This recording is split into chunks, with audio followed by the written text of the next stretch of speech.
इस सुविधा में अनुसूचित जाति, अनुसूचित जनजाति, पिछड़ी जाति, सामान्य जाति और अल्पसंख्यक वर्ग से जुड़े हुए छात्रों को आज 944 करोड़ 55 लाख रुपए इस वर्ष की छात्रवृत्ति के उनके अकाउंट में सीधे डीबीटी के माध्यम से दे दिए गए।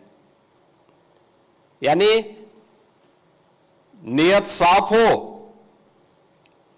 नीति स्पष्ट हो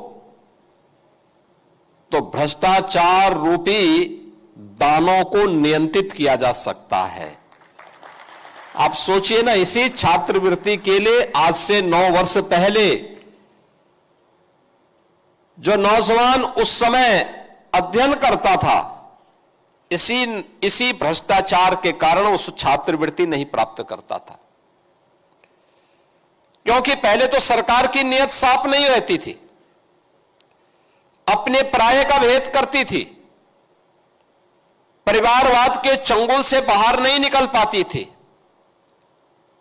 और अगर वहां से निकला भी तो उनके गुर्गों के भ्रष्टाचार से योजनाएं कहां वंचित रह पाती थी।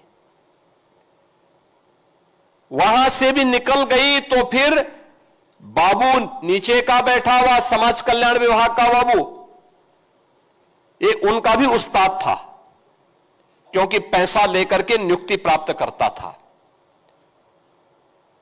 परिणाम क्या होता था?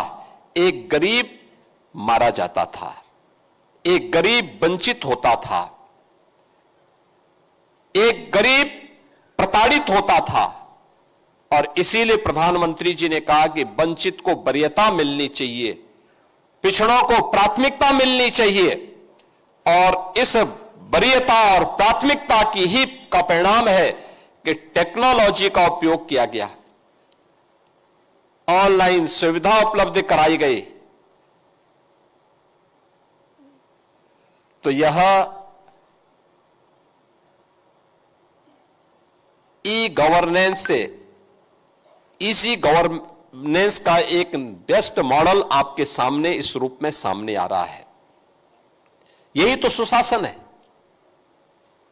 जहां पर हर व्यक्ति इस सर्वसमावेशी विकास का लाभ प्राप्त कर सके, बिना भेदभाव के प्राप्त कर सके।